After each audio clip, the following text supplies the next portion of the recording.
The race to the White House is turning out to be no less than an edge-of-the-seat thriller. The ferocity of the contest is multiplying every single hour as the D-Day approaches, and both the candidates, the former President Donald Trump and the current Vice President Kamala Harris, are clashing like gladiators in the Colosseum, are leaving no stone unturned to win the votes. This battle is most intense in the 7 swing states that are said to hold the key to the White House.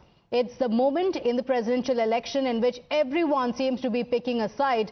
There's the mighty Elon Musk, who is openly endorsing Trump, and on the other hand are global celebrities including Taylor Swift, Jennifer Lopez, Beyonce, George Clooney, Harrison Ford and others who are endorsing Kamala Harris.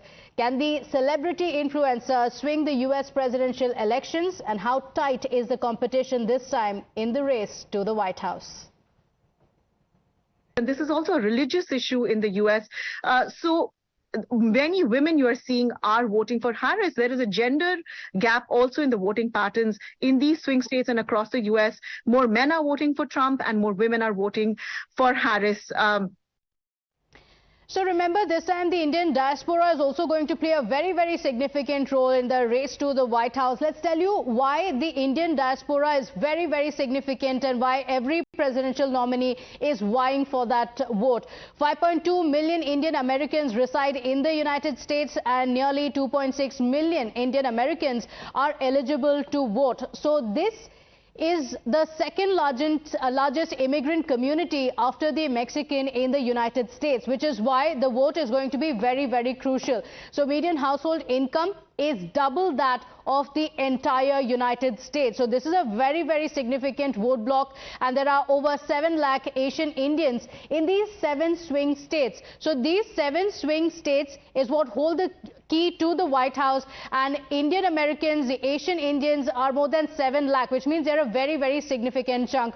Let's take a look at my colleague Malvika bringing us details on why the Indian Americans play a crucial role in deciding who the next president of the United States will be. It's very difficult to predict right now. There are 7 swing states and both the candidates are neck to neck.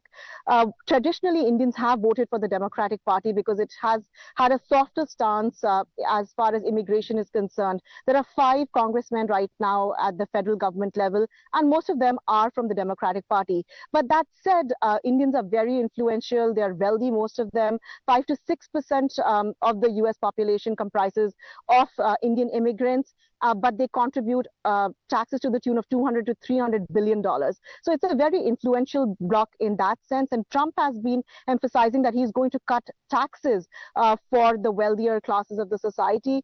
And there are some Indian immigrant voters who are tilting towards voting for Trump.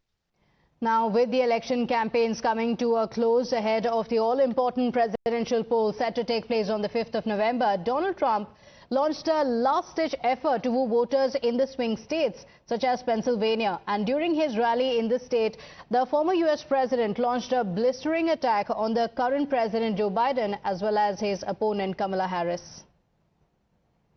Nobody knows where the other guy is. Where the hell is he? Where the hell did he go, David? Where is he? Nobody knows where the hell. Where is Biden? Remember? We used to go, where's Hunter? We used to go, where's Hunter? Now we go, where the hell is Biden? Where's Joe? You know, when you think they stole the election. It was just, they walked in, they said, you're out. Right? That's a threat to democracy. They call me threat to democracy. They stole the election from this guy. Whether you like him or not, they stole the election. They walked in. They said, get out of here, Joe. You're out. You're dead. You're out, Joe. And man, oh, man, he likes me better than he likes her, I really believe. And you have to tell Kamala that you've had enough, Kamala. You've had enough. You're the worst ever. Kamala, you're fired. Get the hell out of here. Get out of here. So we've also spoken to Suhas Subramaniam, who is the Virginia State Senator. Listen in to his take on the polls. Hello and welcome to Times Now. I'm Malvika Jain and I have with me Suhas Subramaniam, who's running for Congress from the Democratic Party right here in the state of Virginia. Suhas, welcome to Times Now. Thank you. My first question to you is that, at the campaign event today, we have seen some Republicans also participating. What is it that is motivating Republicans to support a Democratic candidate like yourself? Yeah, I've always told people that I want to be a voice for all Virginians, Democrats and Republicans. And so I also want to make sure that we unite people and bridge the divides in our politics, because our politics has been more divided than ever before. And so part of that means welcoming Republicans who want to support me and doing rallies like this with them. And so it doesn't matter if you're a Democrat or Republican, we're a campaign where people can get behind it. Well, some Republicans are also supporting Kamala Harris. Why is that? Why aren't they supporting Trump? Because the race seems to be pretty tight, and that means that he does have substantial support. Yeah, people are concerned about a couple of things. One, our democracy generally, because Trump has said many anti-democratic things. And January 6th, things like that were very difficult for our community and for our country. And so we want to make sure that we protect that. Locally, actually, federal workers here are actually under attack. He would fire federal civil servants if elected. And so that's really bad for our economy here. And so you see a lot of Republicans that work in the federal government who are supporting our campaign. Sure. You have Indian origins. And what do you think the outcome of the presidential elections could mean for India and Indian immigrants who are living in the U.S.? Yeah, for India, I just want to make sure we have a strong U.S.-India relationship, regardless of who's president. I think Trump has vowed to do that. I think Harris has vowed to do that. I also want to make sure that we have an immigration system that works for people who are coming over on, say, H-1B visas, who are trying to get green cards, waiting 10, 15 years. My parents immigrated here in the late 70s. They got their green card in 3 months. And so we need to do more for people when it comes to legal immigration. We can do border security. We can try to address undocumented immigrants as well. But let's do more on legal immigration and for the Indian diaspora. And do you think Kamala Harris would also be favorable towards India? Because there are certain remarks she has made, for instance, on the issue of Kashmir, which is not in line with the Indian government's stance. Yeah, I don't know about that. I know that regardless of who's president in India, the U.S.-India relationship is so critical to the world, really. It's two of the most important democracies out there, and we need to make sure that we strengthen that relationship. And it doesn't have to be at the expense of any other region, but we certainly already have a very strong economic relationship. I think there's more we can do on the defense side. I think long-term, this is going to be a really fruitful relationship if we just continue the momentum. Sure. And my last question to you is that it's a very, very, very, very close race. Who do you think is going to win? I have no idea. Like I was saying to someone earlier, I'm really bad at predicting who wins these elections. I do know that if we get out the vote and we fight, we'll win my race for certain. I do know that if we make sure that every person comes out and votes, that Kamala Harris would likely win as well.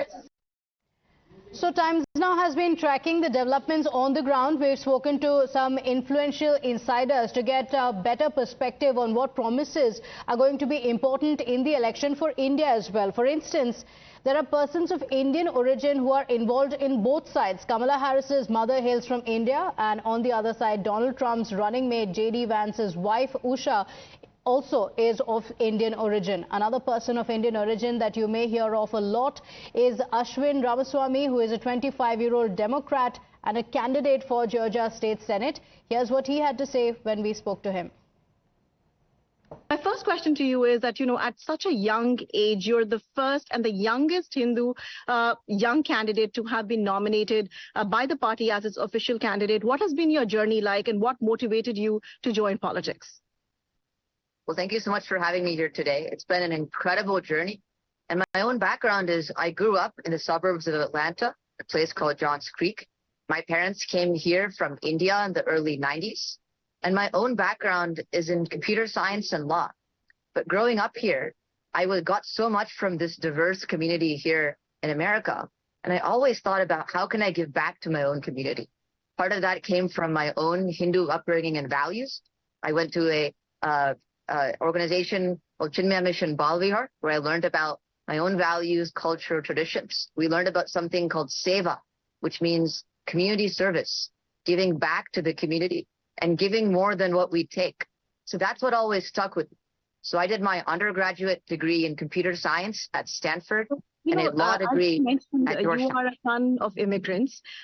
Immigration has been a key issue in the U.S. politics. It's also an issue for the U.S. presidential elections. What do you think are the other key issues for this presidential race? Because in addition to the Senate race for which you are contesting, the presidential elections are also underway in the U.S. and the voting will take place on the 5th of November. So some of the key issues that we're facing is, first of all, gun safety. We have too many mass shootings happening and not enough action on gun control. So that's something I'll be fighting for at the state level. And I know the Harris-Walz ticket will be fighting for at the national level. The other big issue here is reproductive health care. We have in Georgia a very extreme abortion ban, which makes it hard for women to get life-saving treatments to ensure that they can have the health care that they need. The final issue is respect for democracy. We need leaders who are going to do the right thing and tell the truth and focus on protecting the right to vote. Those are the big issues that I see happening here in Georgia and across the country. But if you look at the Trump campaign and the Harris campaign, what the sense that you're getting from the early voting results and also the polls that are taking place, that it's a very neck-to-neck tight race. Who do you think is likely to win? I know you're a Democrat, so you are likely to say it's Harris. But how concerned about you about the kind of performance we are seeing from Trump? I mean, ultimately, this election is a choice between a candidate like Trump, who represents the past and division, and a candidate like Harris, who represents the future, inclusivity, and investing in our future. I mean, the race is a toss-up, right? We've seen it's so close because there's a lot of good ideas from the Democratic end that are widely popular, but there's a lot of disinformation, a lot of misinformation we have to fight against, both at the national level and the local and state level as well. And I think that's why it's so close. I think what we just have to do is continue to try as hard as we can, talking to voters, knocking on their doors, and doing the work needed to get people out to ensure that their voices are heard. But just Ashwin, just like you, Harris also, her mother was an Indian and she also has Indian connections. And off late, we're seeing that more and more she's reaching out to the Asian community, to the Indian community. But the issue of Kashmir, which has been a source of tension between India and Pakistan, her position has been a little bit not in favor of India, if I would say. What do you make of this situation? Do you think if Harris is elected as the president of the United States, she would be pro-India and we will see the India-US ties strengthening further? I would say the ties between India and the United States have been so important for both countries. Regardless of who's president of the United States, it is in the interest of the United States to pursue strong bilateral common ties with India.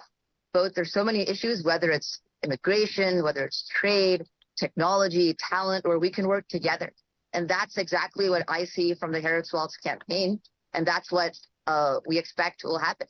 And I think ultimately having someone like Kamala Harris, whose mother is Indian, she's also Indian and Black, she's going to be able to connect so much more with the Indian diaspora here and really strengthen those ties in a way that Donald Trump never really can. But Trump has also made many attempts. You had the Howdy Modi event in Houston where he reached out to the Indian diaspora. So we cannot outrightly say that Harris would favor India more. But like you said, both parties don't have a choice but to see India as a close ally. And that's likely to be the outcome in the elections. But going back to the campaign and the mood.